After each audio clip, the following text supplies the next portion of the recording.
Pemerintah Desa Neglasari, Kecamatan Dramaga, Kabupaten Bogor, Jumat pagi menunjukkan komitmennya dalam mengatasi kemiskinan ekstrim, merealisasikan penyaluran bantuan langsung tunai dana desa atau BLTDD terhadap keluarga penerima manfaat dan langsung disaksikan oleh Camat Dramaga Atep Sumaryono didampingi kasih pemerintahan. Pembagian BLTDD tidak hanya menjadi wujud kepedulian pemerintah terhadap kesejahteraan warga, tetapi juga sebagai langkah mengatasi kemiskinan di tengah masyarakat. Adanya bantuan BLTDD dapat dimanfaatkan secara bijaksana untuk memenuhi kebutuhan pokok keluarga penerima dan sebagai upaya mewujudkan kesejahteraan sosial yang merata di masyarakat.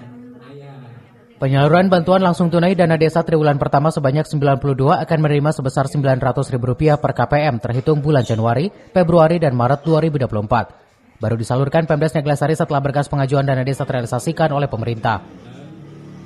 Untuk dana desa tahun 2024 di Desa Neglasari yang menerima bantuannya itu ada 92 KPM. Berapa jumlahnya? 92 KPM, jumlahnya per bulan itu setiap KPM itu 300.000. Untuk bulan apa aja sih? Untuk sekarang pembagian untuk bulan Januari, Februari, Maret. Dan insya Allah untuk April, Mei, Juninya nanti di akhir minggu di bulan Juni ini. Pak, ini penerima rata-rata golongannya apa? Untuk penerima manfaat di Desa Neglasari 90% itu lansia tunggal.